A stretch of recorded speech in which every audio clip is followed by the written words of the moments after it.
ছাত্রদল নেতা মোহাম্মদ সাদ্দাম হোসেনের উদ্যোগে গজারিয়ায় বিএনপির পক্ষে ভোট প্রার্থনা এবং লিফলেট বিতরণ।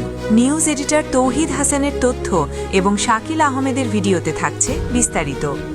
জামালপুর জেলার মাদারগঞ্জ উপজেলার ৬ নং আদারভিটা ইউনিয়নের গজারিয়া নামক স্থানে ৩০ জানুয়ারি শুক্রবার বিকেলবেলা ৬ নং আদারভিটা ইউনিয়নের সহ দপ্তর সম্পাদক রাজপথের সাহসী সৈনিক মোহাম্মদ সাদ্দাম হোসেনের সার্বিক সহযোগিতায় স্থানীয় বিএনপি নেতারা এই লিফলেট বিতরণ এবং ধানের শীষের পক্ষে ভোট প্রার্থনা করেন।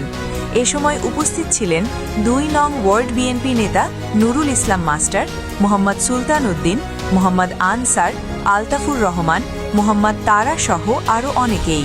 কর্মসূচিতে স্থানীয় বিএনপি ও অঙ্গ সংগঠনের নেতৃবৃন্দ উপস্থিত থেকে সাধারণ মানুষের মাঝে লিফলেট বিতরণ করেন এবং আগামী নির্বাচনে ধানের শীষ প্রতীকে ভোট প্রার্থনা করেন।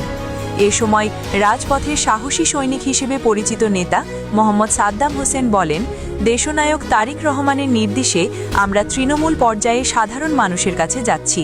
গজারিয়া সহ পুরো আদারভিটা ইউনিয়নে বিএনপির হাতকে শক্তিশালী করতে আমরা ঐক্যবদ্ধভাবে কাজ করে যাব। দেশের গণতন্ত্র পুনরুদ্ধার এবং জনগণের অধিকার প্রতিষ্ঠার লড়াইয়ে বিএনপি রাজপথে আছে।